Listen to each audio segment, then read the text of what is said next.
A single sentence, spoken in a room dripping with diamonds and ambition, can cost a man $1 billion empire.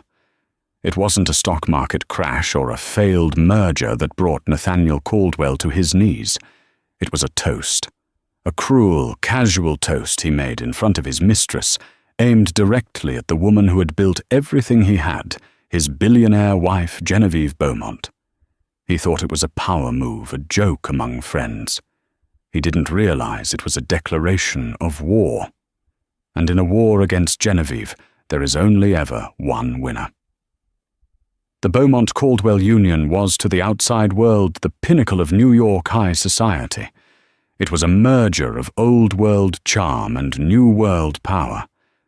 Genevieve Beaumont was the power, a prodigy who had turned a modest inheritance into Beaumont Global, a sprawling conglomerate with tentacles in sustainable technology, international real estate, and private equity. Her face was a regular feature in Forbes, and the Wall Street Journal always accompanied by headlines that used words like visionary, titan, and uncompromising. She moved with a quiet, deliberate grace that belied the razor-sharp intellect constantly at work. Her smile was rare, but when it appeared it could light up a boardroom or disarm a hostile negotiator. Nathaniel "Nate" Caldwell was the charm. He was handsome in that effortless country club way, with a pedigree that opened doors Genevieve's money had to knock on first. They met at a fundraiser a decade ago. She was captivated by his easy laughter and the way he seemed utterly unintimidated by her success. He in turn was swept away by her quiet intensity and brilliance. In the early years, he was her confidant, her social ambassador, the one who smoothed the ruffled feathers of the old money establishment she was disrupting. But time and a 9-figure bank account you didn't earn can curdle a man's character. The laughter became tinged with arrogance. The confidence morphed into entitlement. Genevieve had made him the CEO of the Beaumont Lifestyle Division, a prestigious but relatively small subsidiary, dealing in luxury properties and high-end hospitality. It was in essence a gilded playpen she had created to give him a sense of purpose. He was good at it, hosting lavish parties, networking with potential clients, and being the handsome face of the brand. He was a phenomenal salesman. The problem was he had started to believe he was the architect. The cracks in their marriage weren't chasms yet, but fine hairline fractures. They were there in the way he'd talk over her in meetings with architects, only to repeat her own ideas minutes later. They were there in the separate flights back from business trips, his excuse always being a networking golf game in Palm Beach or Scottsdale. Genevieve, a woman who could detect a lie in a quarterly earnings report from a mile away, saw it all. She saw the receipts from jewelers she didn't shop at, and the late-night texts that were hastily deleted. She chose for a time to ignore them, not out of weakness, but out of a calculated sense of loss management. Their marriage was a brand. A messy divorce would be a distraction, a vulnerability her competitors like the notoriously predatory Silas Kane of Kane Industries would exploit in a heartbeat. She treated Nate's infidelities like a correctable market fluctuation, unpleasant, but manageable. She believed, perhaps naively, that his vanity had a ceiling. She was about to find out it did not. The catalyst for the implosion had a name: Kira Monroe. She was a 20-something architectural designer with ambition that burned like a wildfire. She was sharp, beautiful, and utterly ruthless.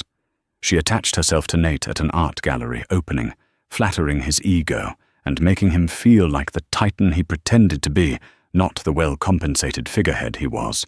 To Kira, Nate wasn't a man. He was a door with the name Beaumont written on it in solid gold, and she was determined to kick it down.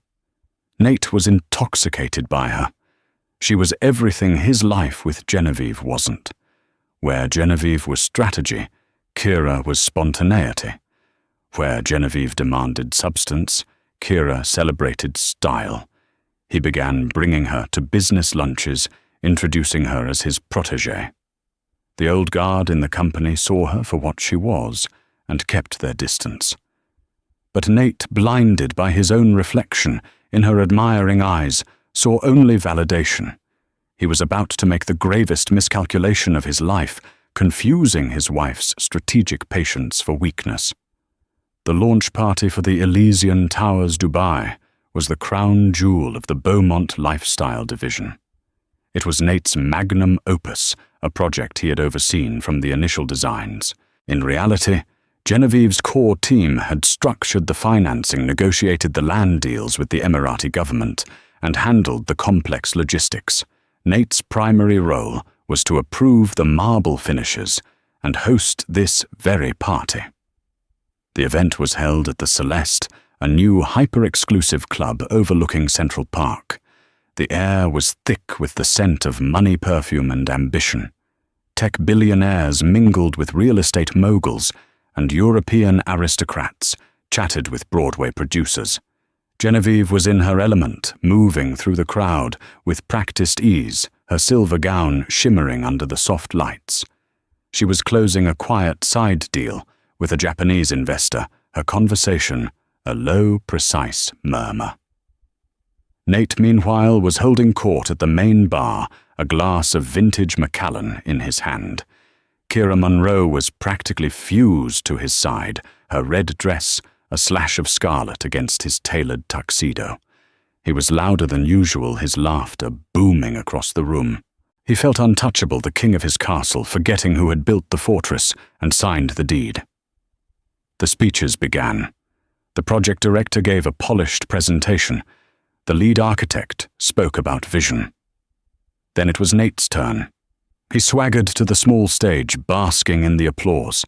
He spoke eloquently about luxury, about aspiration, about the future of global living. He thanked his team, the investors, the city of Dubai. Genevieve watched him from her table, a neutral expression on her face. This was Nate at his best, charming and persuasive. Then he went off script. "And I want to give one final special thank you," he said, his eyes scanning the crowd, deliberately skipping over Genevieve and landing squarely on Kira. He raised his glass. "To inspiration, to the muses who fan the flames of creativity." A nervous ripple went through the room. People who knew the couple exchanged uneasy glances. Arthur Finch, Genevieve's long-serving general counsel, stiffened in his chair. Nate smirked, a cruel, self-satisfied curl of his lip. He looked toward his wife's table, not at her, but at the people sitting with her, as if sharing an inside joke.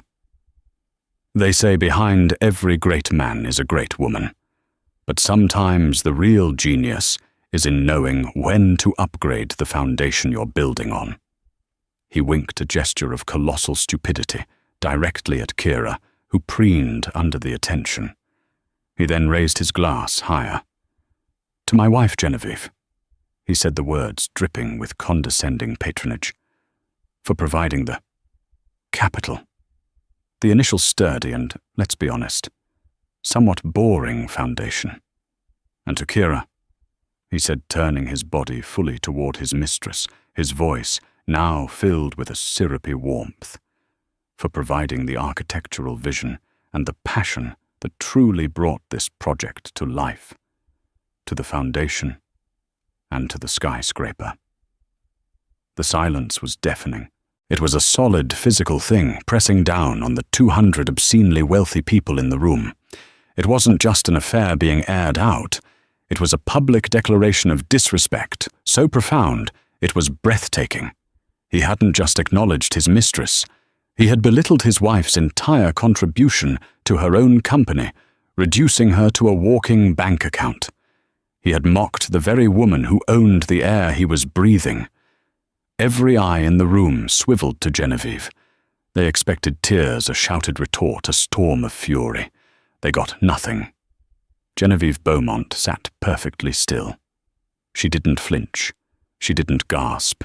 Her expression didn't change by a single flicker of a muscle. She simply held Nate's gaze from across the room. Then she did two things. First, she took a slow, deliberate sip of her water. Second, she gave him the smallest, most imperceptible nod. It wasn't a nod of agreement or forgiveness. It was a nod of acknowledgement, a nod that said, "Message received," and understood. Then she rose from her chair with unnerving calm, placed her napkin on the table and walked out of the room. The quiet click of her heels on the marble floor was the only sound, each step an echo of a hammer falling on a gavel, passing a sentence Nate was too arrogant to hear. The ride home in the custom soundproofed Maybach was an exercise in pure tension. Nate, his alcohol-fueled bravado, now evaporating into a clammy sweat of anxiety, stumbled into the car after her. He had expected a scene at the party, a dramatic confrontation. Her silent exit was infinitely more terrifying. "Jen, listen," he began, his voice raspy. It didn't come out right. The guys we were just joking around earlier and—" Genevieve didn't look at him. She stared straight ahead, her gaze fixed on the blur of city lights. Her stillness was absolute, like a predator waiting for its prey to make a final fatal move. "It was a toast, for God's sake," Nate pressed on his voice, rising in panic. "A stupid drunken toast. Kira means nothing. You know that. She's just an ambitious kid." The silence from her side of the car was a wall of ice. He could feel the temperature dropping. "Say something," he finally pleaded, his charm utterly useless. "Yell at me, throw something, do what you always do, just say something." Genevieve finally turned her head. Her eyes, usually a warm, intelligent grey, were now the colour of slate, cold and hard. She looked at him, truly looked at him, and for the first time he didn't see a wife. He saw a CEO evaluating a toxic asset. "I have nothing to say to you, Nathaniel," she said. Her voice was flat, devoid of any emotion. It was the voice she used when informing a subordinate their position had been eliminated. "Everything you needed to say, you said tonight. In front of my investors, my board members, and my competitors. You were very clear." She turned back to the window, and that was it. The conversation was over. They drove the remaining 20 minutes to their palatial Upper East Side penthouse in absolute silence. When they arrived, she walked out of the elevator and went straight to her private study, the one room in the house that was hers alone. Nate heard the heavy oak door click shut, followed by the distinct sound of a deadbolt sliding into place. He stood in the cavernous marble foyer, the silence of the massive apartment amplifying his dread. He had made a mistake, a terrible, terrible mistake, but he still believed it was a marital problem, something that could be fixed with an expensive apology gift and a few weeks of feigned contrition. He thought he had broken a rule of their marriage. He didn't understand that he had just violated the core principle of her business, never ever threaten the stability of the Beaumont global brand. Inside her study, Genevieve wasn't crying. She wasn't throwing things. She sat behind her enormous desk, the skyline of Manhattan glittering behind her like a kingdom she had conquered. For a moment, she allowed herself a single deep breath. The betrayal was a physical pain, a cold blade twisting in her gut. The decade of her life, the genuine affection she once had for him, the partnership she thought they'd built all of it, incinerated in a single public act of humiliation. But emotion was a luxury, and she had work to do. She pressed a button on her secure intercom. "Arthur, are you still awake?" The voice of Arthur Finch, her lawyer and confidant for 15 years, came back instantly crisp and alert. "Of course, Genevieve. I've been waiting for your call. I'm looking at the guest list from tonight. Silas Kane was at the next table. He heard every word." "I know. Genevieve said, her voice steady. I saw the look on his face. He smells blood in the water. What are your orders? Arthur asked. There was no judgment, no. I told you so. Just readiness. Genevieve swiveled in her chair to face the window, looking down at the city she owned. Her voice was quiet, but it carried the weight of absolute authority.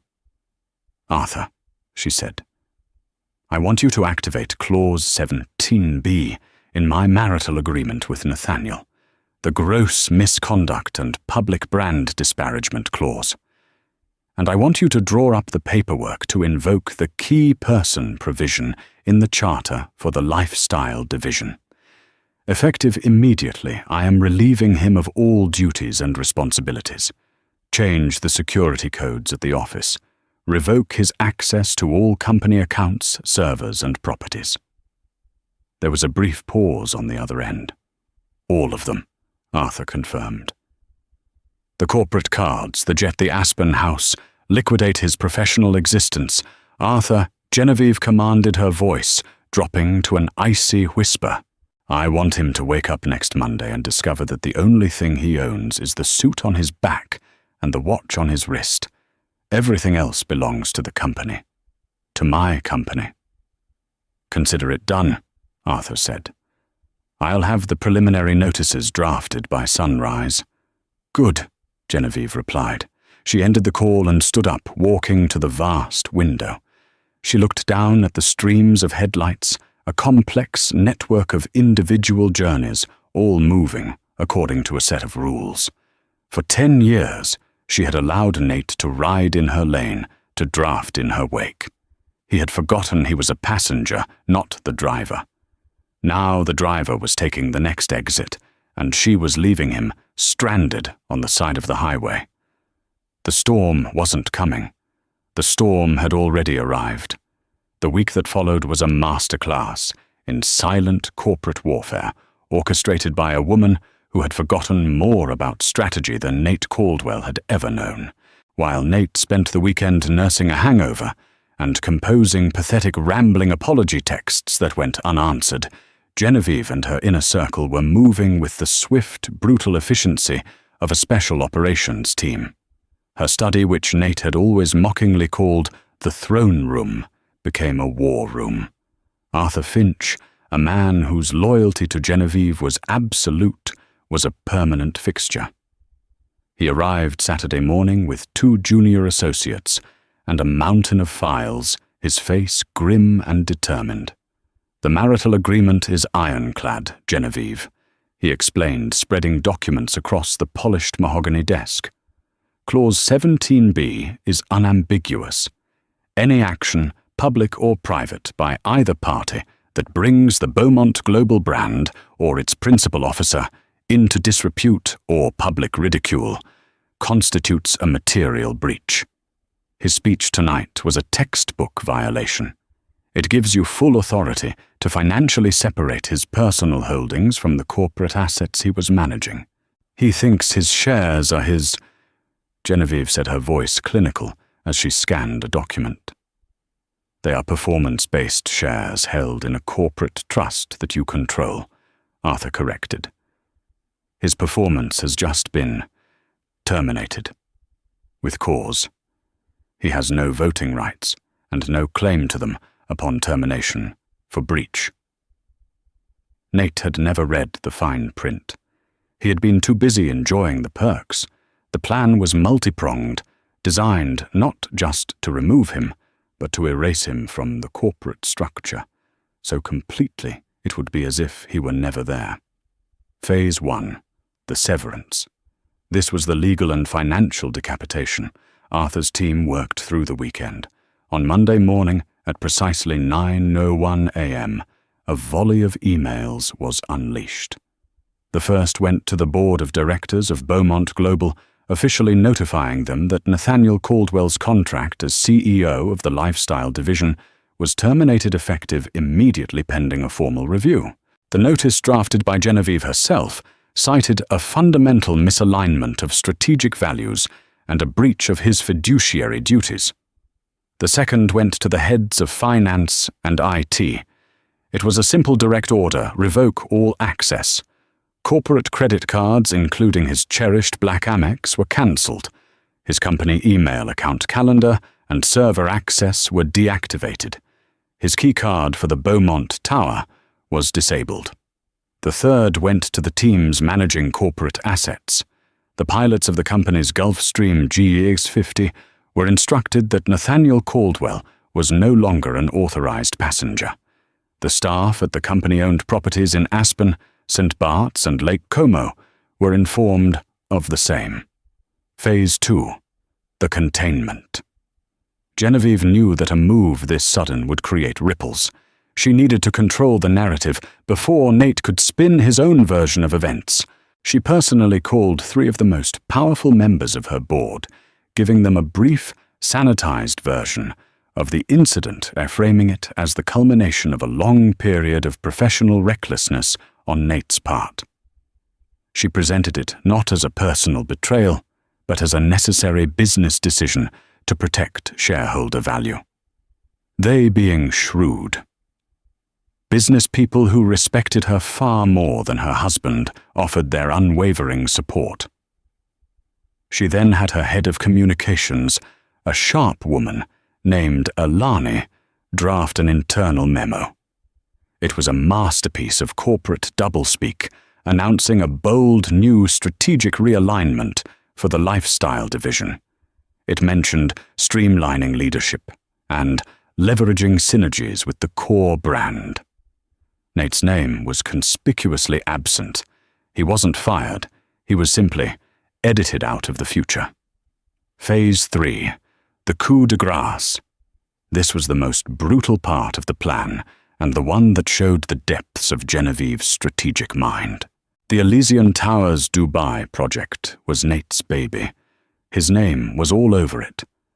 Genevieve knew that simply taking it away from him wasn't enough. She had to dismantle his legacy. On Wednesday, she convened a meeting with the project's lead investors, the same ones who had witnessed Nate's humiliating toast. She didn't mention the toast. Instead, she presented a new projection, a detailed analysis showing how Nate's focus on extravagant, high-cost finishes and vanity features had inflated the budget by 18%, significantly cutting into their projected returns.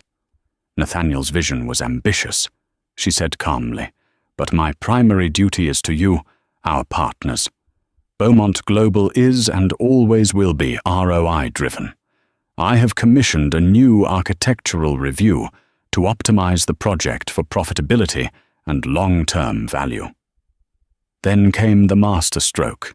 She announced she was bringing in a new design consultant to lead the review, a name that was whispered in awe in architectural circles, a Pritzker Prize winner, known for his profitable minimalist aesthetic.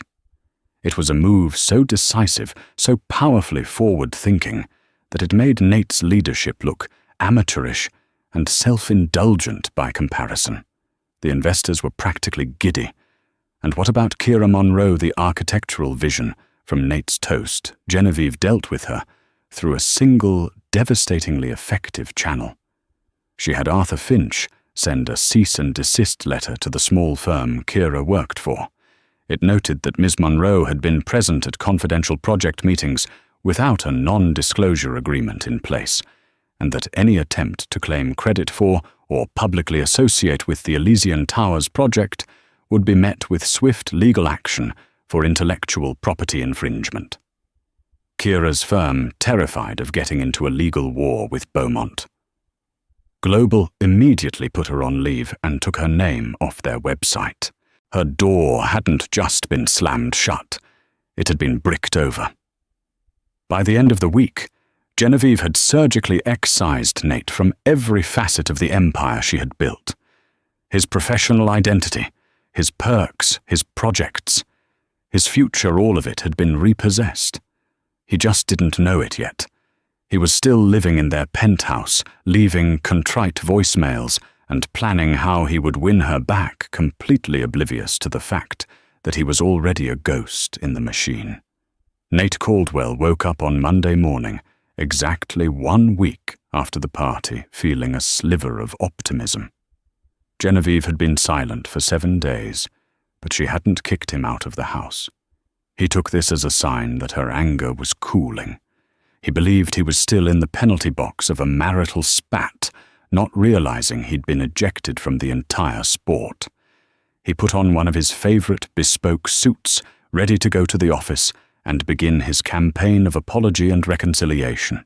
He'd start by sending an outrageously expensive floral arrangement to her office, the kind that requires its own security detail. The first sign that the world had tilted on its axis was small. He went to use his corporate Amex to pay for the Uber to Beaumont Tower. Card declined. He frowned, irritated. He tried a second corporate card. Card declined. Annoyed, assuming it was a fraud alert, he paid with his personal card and thought nothing more of it. When he arrived at the gleaming obsidian facade of Beaumont Tower, he strode confidently toward the executive security checkpoint. He swiped his keycard. The light flashed red. Access denied. He swiped it again. Red. A security guard, a man named George, whom Nate had known for years, stepped forward, looking deeply uncomfortable. "Mr. Caldwell, sir, I'm afraid your access has been suspended." Suspended? "What are you talking about, George? It's a glitch in the system. Just let me through," Nate said with a dismissive wave. "I can't do that, sir." George said, his voice firm but apologetic. "My instructions are clear. You'll need to contact HR." Humiliation pricked at Nate's skin. He stepped aside, fumbling for his phone to call his assistant, only to realize he couldn't access his corporate contacts. He tried to log into his company email. Password incorrect. He tried to reset it. This user account does not exist. Panic, cold and sharp, began to seep into his veins. He called the main office line and asked for his own extension. "I'm sorry," the operator said politely. "We have no one by that name in our directory." It was like the world was gaslighting him. He hailed a taxi and raced back to the penthouse, his mind reeling. He needed to talk to Genevieve to figure out what kind of sick game this was. But when he arrived, the doorman, a man who had greeted him by name every day for 8 years, stopped him. "I'm sorry, Mr. Caldwell. I can't let you up." "What are you talking about, Robert? I live here." Nate sputtered, his voice cracking. Robert looked down at a memo on his desk. "My instructions from Ms. Beaumont's office are that you are no longer a resident. Your personal effects have been packed and are being delivered to a storage facility. The address has been sent to your personal email." Nate stood on the marble floor of the lobby, completely dumbfounded. It was happening. It was actually happening. This wasn't a game. This was an eviction. Desperate, he called Kira. He needed an ally, someone to tell him he wasn't going crazy. "Nate," her voice was clipped, nervous. "Kira, you won't believe what's happening. Jen has lost her mind. She's locked me out of the office, the house, everything. It's insane." "Nate, I can't talk," she whispered hurriedly. "My firm. They got a letter from Beaumont's lawyers.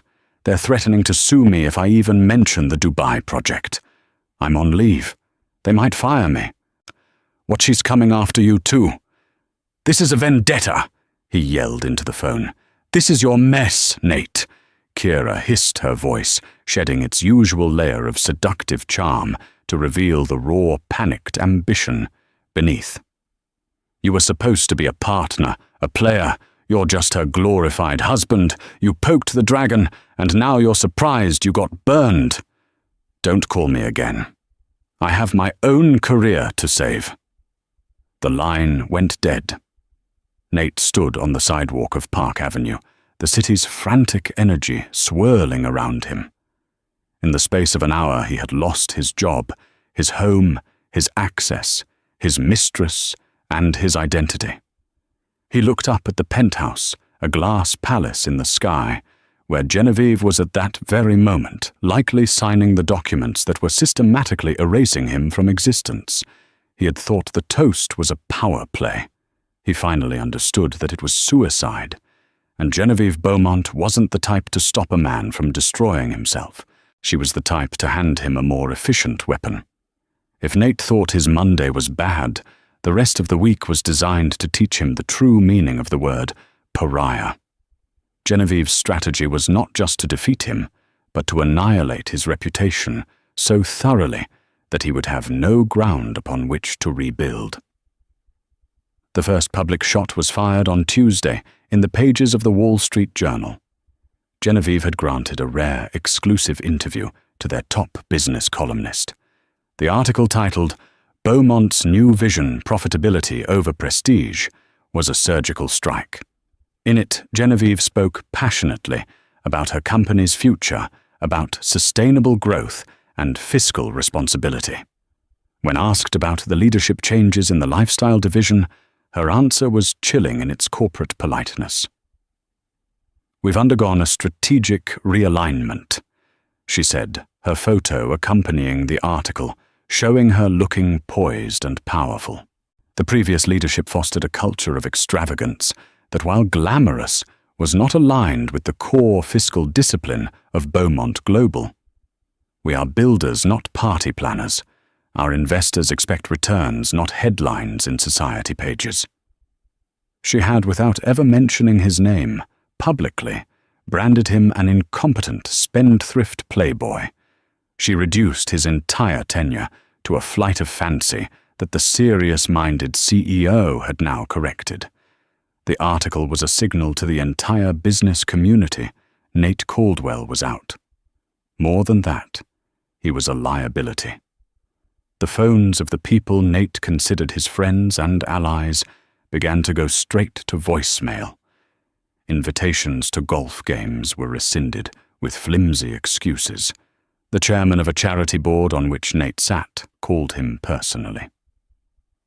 "Nate, my boy," the old man said with false sympathy, "given the restructuring at Beaumont, we think it's best if you step down for a while.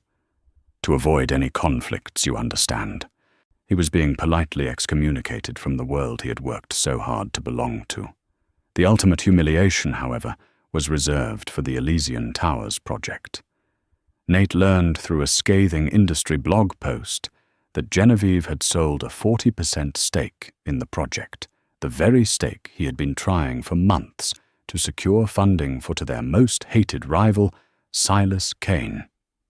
The move was strategically brilliant on multiple levels.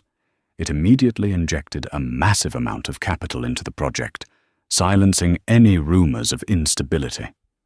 It also put Silas Kane, a ruthless operator, in a position of power over the project's future, ensuring he would have a vested interest in erasing any of Nate's previous influence. But most importantly, it was a deeply personal insult. Kane had been circling for years, and Nate had always boasted that he would never let that shark near a Beaumont property. Now Kane was not just in the water. Genevieve had personally invited him into the boat. Nate, who was now living out of a sterile suite at the Mandarin Oriental that was rapidly depleting his personal savings, read the news on his laptop and felt a wave of nausea. He imagined Genevieve and Silas Kane, two apex predators sitting across a table, shaking hands on a deal that was built on the ashes of his career. He had been a pawn in a game he didn't even know he was playing. He tried to fight back. He hired a lawyer, a flashy litigator known for high-profile divorces. The first meeting was a disaster. The lawyer reviewed the marital and corporate agreements Arthur Finch had couriered over. "There's nothing here, Nate," the lawyer said, tossing the thick binder on his desk with a sigh. "This is the tightest corporate structuring I've ever seen. Every stock option, every asset, every directorship, it's all tied to your employment, which was terminated with cause. The cause being the public disparagement clause you violated. You have nothing. She left you with the prenuptial allowance, and that's it. She can't just take everything, Nate raged. She didn't take anything, the lawyer corrected him bluntly. It was never yours to begin with. You were managing it. You were a steward. And she fired you. You broke the first rule of living in a queen's castle. Don't insult the queen. The reality was crushing. He had no leverage, no allies, and no power. He had been the charming face of the brand, but Genevieve Beaumont was the brand. And the brand had just issued a product recall on him. Stripped of his power, his reputation in tatters, and his bank account dwindling at an alarming rate, Nate was left with only one card to play a direct, desperate appeal. He had to see her to confront her, to make her understand the totality of what she had done. He knew he couldn't get into the penthouse, so he waited. For 2 days he sat in a coffee shop across the street from Beaumont Tower, watching the endless flow of black cars. On the 3rd day, his patience was rewarded. He saw her leaving the building, not in her usual Maybach, but in a smaller, sleeker Audi with only a driver. She was clearly heading somewhere less formal. He jumped in a taxi. "Follow that car," he barked, feeling like a character in a bad movie. The Audi led him not to a restaurant or a gala, but to a quiet, elegant brownstone in the West Village. It was a property he vaguely remembered her buying years ago, an art foundation she sponsored. He saw her get out and go inside. This was his chance. He paid the driver and strode to the door. As he expected, it was locked. He pressed the buzzer for the director's office, and when a voice answered, he simply said, "Delivery for Ms. Beaumont." The lock clicked open. He found her on the 2nd floor in a brightly lit gallery space. She was standing alone in front of a massive abstract canvas, a chaotic swirl of deep blues and violent reds. She wasn't surprised to see him. She must have seen him on the security cameras. She simply turned her expression unreadable. "This is private property, Nathaniel," she said, her voice calm. "I had to see you," he pleaded, his voice raw. "Jen, what you've done, it's biblical. You've destroyed me." "No," she corrected him, her voice as cool and precise as a surgeon's scalpel. "You destroyed yourself. I merely processed the paperwork." "For a joke, for one stupid drunken toast," he exclaimed, taking a step closer. "Was it a joke, Nate?" she asked, her eyes narrowing slightly. "Was it a joke when you devalued my contribution to my own company in front of my investors? Was it a joke when you tried to elevate your mistress by standing on my reputation? You seem to be confused. You thought our marriage was a partnership of equals. It was not. It was a position I offered you, a position with enormous benefits, and one single requirement: loyalty. Not to me, the woman. I am not that naive. But loyalty to the brand, to the foundation. You used my own words against me. The foundation. You spat on it. You spat on this entire enterprise. And for that, there are consequences." Tears of pure rage and frustration welled in his eyes. "So that's it. 10 years gone because I bruised your ego." Genevieve actually laughed, a short, sharp, humorless sound. "My ego, Nathaniel, you still don't get it. This was never about my feelings. This was about a threat assessment. You, in your arrogance, made yourself a threat to the stability of my company. You signaled to my rivals that there was weakness and division in my house. You became a bad investment. And I," she said, taking a step toward him, her quiet intensity making him shrink back, "always divest myself of bad investments. You were a line item, and I deleted you." As if on cue, a man in a sharp suit appeared at the gallery entrance. Nate recognized him as one of Arthur Finch's senior associates. The man was holding a leather folio. "Mr. Caldwell." The lawyer said, his tone professional and detached. "I have your final separation papers. The divorce filings. As per the terms of your marital agreement, Ms. Beaumont will not be seeking any of your personal pre-marital assets, and you are not entitled to any of hers. Please sign here to acknowledge receipt." He held out a pen. Nate stared at the papers, then back at Genevieve. He saw no anger in her eyes, no pain, no love. He saw nothing. He was looking at a stranger, a formidable and terrifying stranger. He had spent a decade living in the warmth of her sun, and had foolishly mistaken the light for his own. Now he was cast out into the cold, and he finally understood how dark it was. Defeated, his shoulders slumped. He took the pen and signed. 3 months later, the name Nathaniel Caldwell was little more than a ghost in the annals of New York society, a cautionary tale whispered over cocktails at gallery openings and charity dinners. He had left New York, taking the modest sum from his prenuptial agreement, and disappearing somewhere in Florida, reportedly trying to get into real estate consulting. Without the Beaumont name behind him, the doors were no longer opening. He was just another charming, handsome man with a failed past. Kira Monroe's career in New York was over. Branded as a poacher and blacklisted by the city's top firms who feared the reach of Beaumont Global, she moved back to her hometown in Ohio, her ambitions reduced to designing kitchen renovations. And Genevieve Beaumont. She thrived. The sale of the stake in the Elysian Towers to Silas Kane had been a strategic masterpiece. With Kane as a partner, the project was fast-tracked and completed under budget-yielding returns that were 30% higher than originally projected. The business world lauded her for her unsentimental, profit-driven decision-making. She was featured on the cover of Time magazine, not as a billionaire's wife or a society figure, but as one of the most influential business leaders of the decade.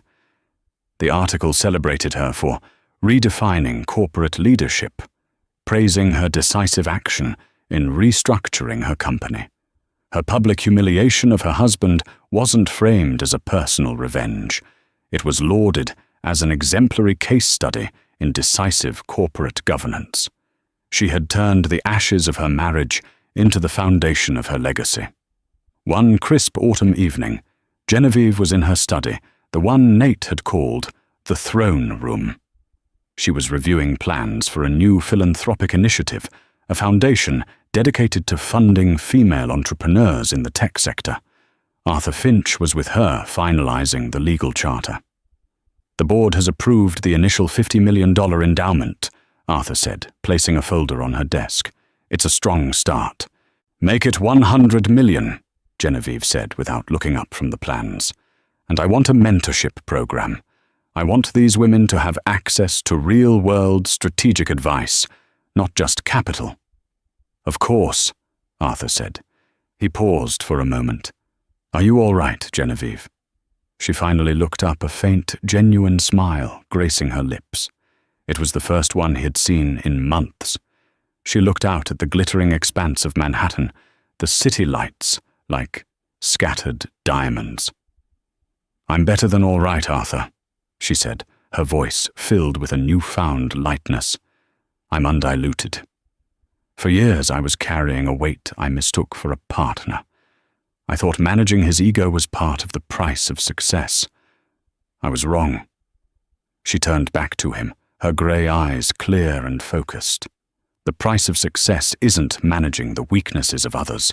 It's having the strength to remove them when they threaten to pull you down." She had not just survived the betrayal. She had leveraged it. She had cut out the diseased part of her life, and the entire organism had become stronger, leaner, and more powerful than ever before. Nathaniel Caldwell had tried to mock her foundation, not realizing that Genevieve Beaumont was not the foundation. She was the architect, the builder, and the entire skyscraper, and her empire was still reaching for the sky. A year is a lifetime in the world Genevieve Beaumont inhabited. It was long enough for a company to be acquired, for a fortune to be made, for a reputation to be cemented in stone. For Genevieve, it had been a year of relentless, focused construction. She stood on the observation deck of the newly opened Beaumont Center for Innovation, a gleaming testament to her vision, funded entirely by the profits from the restructured Elysian Towers project.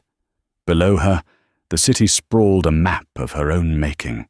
The betrayal of Nathaniel Caldwell was no longer a wound. It was a scar, and like all scars on a warrior, it served as a reminder of a battle won. Her life, once a duet, was now a solo performance, and she found the clarity and control to be intoxicating. Her focus had shifted from mere acquisition to legacy. The Beaumont Center wasn't just an office building. It was an incubator for the next generation of female leaders, the very initiative she had envisioned. She spent her days not in hostile takeovers, but in mentoring sessions with brilliant young women, dissecting their business plans with the same surgical precision she had once used to dismantle her husband's life. She was building an army of Genevieve Beaumonts, seeding the future with her own brand of uncompromising excellence. One afternoon, while reviewing a promising biotech proposal, her assistant, a sharp young woman named Lena, entered her office, a hesitant look on her face. "Ms. Beaumont-Ye," she began, "Arthur Finch is on the line. He said it's a personal matter you should be aware of. It concerns a Mr. Caldwell." Genevieve didn't look up from the document. The name was an echo from another life, distant and faint. "Put him through, Lena." "Genevieve," Arthur's voice was as steady as ever. "Apologies for the interruption. I've just received a call. It was routed through a junior legal aid. It was Nathaniel." Genevieve made a small mark on the proposal with her pen. And what did the ghost of Christmas past want? "Money," Arthur said bluntly. His Florida venture, some sort of high-risk real estate speculation, went bankrupt. Apparently his charm doesn't work as well without the Beaumont letterhead. He's lost everything from the pre-nuptial settlement. He was asking if you might consider a small loan for old times' sake. For the first time, an emotion flickered across Genevieve's face. Not anger, not sadness, but a kind of detached, clinical pity. The man who had stood on a stage and mocked her as a boring foundation was now begging for a few of its stones to survive. The lion had become a mouse, squeaking for crumbs. "What was your response, Arthur?" she asked, her voice perfectly even. "I told his lawyer that Miss Beaumont considers all past accounts to be settled and that any further communication would be considered harassment. I have also taken the liberty of setting up a filter. You will not be troubled by this again." "Good," she said. It was the only word necessary. She looked back at the proposal on her desk, at the face of the young, determined CEO, pictured on the first page. That was her future. Nate was her past. "Thank you, Arthur." She ended the call. The interruption had lasted less than 2 minutes. She had spent more time that morning deciding on the cafeteria's coffee supplier. Nathaniel Caldwell had been reduced to an administrative task, one that was now checked off and filed away forever. Her gaze drifted out the window again. She thought of Nate's toast, the one that had set this all in motion. To the foundation and to the skyscraper. He had been wrong. A foundation and a skyscraper are not two separate things. They are one. One cannot exist without the other. He had tried to divorce them, to praise one while belittling the other, and in doing so had revealed he understood nothing about how to build something that lasts. She had been the foundation, and she had become the skyscraper. And from this, high up the ground, where the broken pieces of her past lay, was too far away to even see. Genevieve Beaumont picked up her pen and went back to work, building higher. 5 years is an eternity. It is long enough for new skyscrapers to redraw the skyline, for alliances to be forged and forgotten, and for echoes to finally fade into silence. Genevieve Beaumont stood in the heart of what was once a small private art foundation. Now it was the Beaumont Gallery, a private museum she had acquired and curated herself. It was her sanctuary, a silent testament to the beauty and order she had imposed on her world. She was standing before the same painting, the vast chaotic swirl of deep blues and violent reds that had served as the backdrop for her final severing conversation with Nathaniel. She no longer saw chaos in its strokes. She saw energy. She saw the untamed force of creation, the brutal beauty of disruption. It no longer reminded her of an ending, but of the immense power required to begin again. The 5 years since she had last heard Nate's name had been transformative. The Beaumont Center for Innovation was a global success story. The women she had mentored were now titans in their own right, their companies disrupting industries from biotech to quantum computing. They were her legacy, a network of power and loyalty built not on hollow sentiment, but on shared intellect and mutual respect.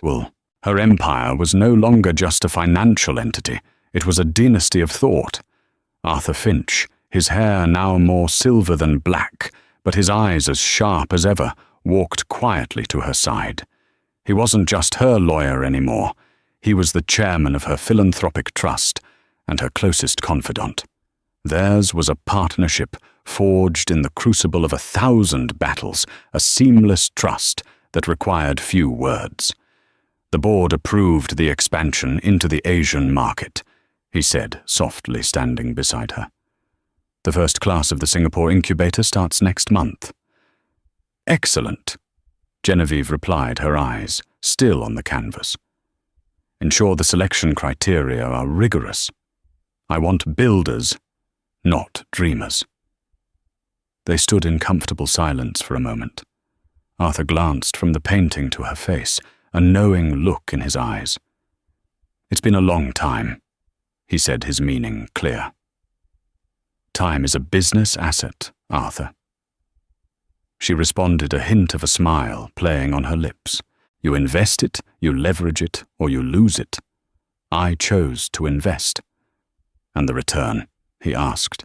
She finally turned from the painting to look at him, her gaze clear and serene. Peace and progress. There was no bitterness left, no lingering anger. The story of Nathaniel Caldwell was now just a case study she would occasionally and anonymously use when teaching her mentees about the importance of vetting a partner, whether in business or in life. His name was a footnote in a chapter she had long since finished reading. After Arthur left, Genevieve remained. She thought about the woman she was a decade ago, the one who had mistaken charm for character, the one who had tolerated infidelity as a manageable market fluctuation. She did not mourn that woman, nor did she scorn her. She simply acknowledged her as the foundation, a necessary, if flawed, starting point. A person, she mused, is like a company. You have your core assets, your liabilities, your acquisitions, and your divestitures. Nate had been a spectacular divestiture, a toxic asset whose removal had unlocked staggering growth. Her ultimate success was not in the act of destroying him, but in her profound ability to rebuild herself into something stronger in the space he once occupied. She reached out and lightly traced the frame of the painting. The summit, she had learned, was not a destination. It was a vantage point. And from here, the view of the future she was building was magnificent and endless. The story of Genevieve Beaumont and Nathaniel Caldwell is a brutal lesson in power arrogance and the silent strength of those who are underestimated. It's a reminder that in the world of high-stakes business and life, loyalty is not just a virtue, it's a currency. When that currency is devalued through public betrayal, the consequences can be swift, total, and unforgiving.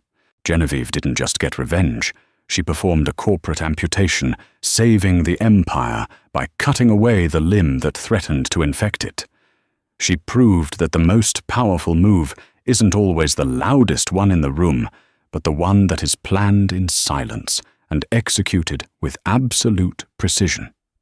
If this story of cold justice and calculated revenge resonated with you, and you want to hear more tales of ambition, betrayal, and the ultimate price of power, then make sure to hit that like button. Share this video with someone who appreciates a story of strength, and don't forget to subscribe to the channel and turn on notifications. You won't want to miss the stories we have coming next.